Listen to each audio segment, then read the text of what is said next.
In a dark and gloomy underground bunker, the Wolf family of 3 lived in constant fear for a year. They wondered what terrifying monsters could be lurking above the surface. It turned out that a year ago, an unknown virus had erupted on the ground. One day, Will and his wife suddenly saw their neighbors frantically packing their belongings, seemingly preparing to leave for somewhere far away. Curious, they approached to ask what was happening, but the neighbors didn't say much. They only urged Will and his family to escape quickly. Before they could find out more, the family hurriedly drove away. Meanwhile, it seemed that others were also aware that something was about to happen, as everyone in the town began to drive off in a rush. This strange scene unsettled Will. For safety, they also quickly took their daughter and joined the fleeing crowd. However, along the way, they noticed many cars returning, which puzzled them. Despite their confusion, Will had no choice but to continue driving. When they reached the town's exit, they found that the military had sealed off the entire town. The reason? The town had been struck by the unknown virus. The military ordered everyone to return home and isolate themselves immediately. Everything had happened so suddenly. Just as Will and his family were unsure of what to do, a rock suddenly fell from the cliff and crashed onto the car's hood. Looking up, the 3 saw 2 fighter jets zooming past above them, heading toward the town below.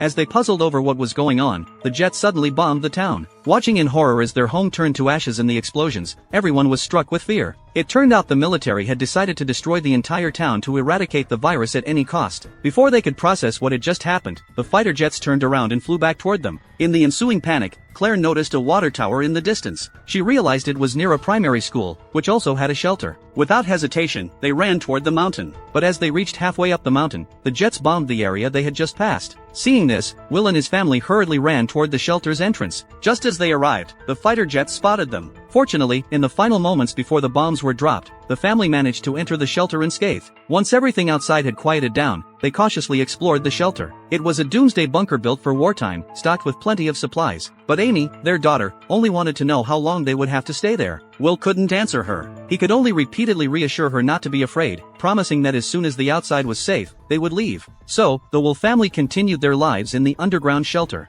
Every day, Amy would draw a line on the wall, and before long, she had filled the entire wall with lines. During this time, Amy often wanted to go outside and see the world, but her parents strongly discouraged her. They had already realized that the situation outside had worsened, and there was a terrifying presence that seemed to want to break into the bunker.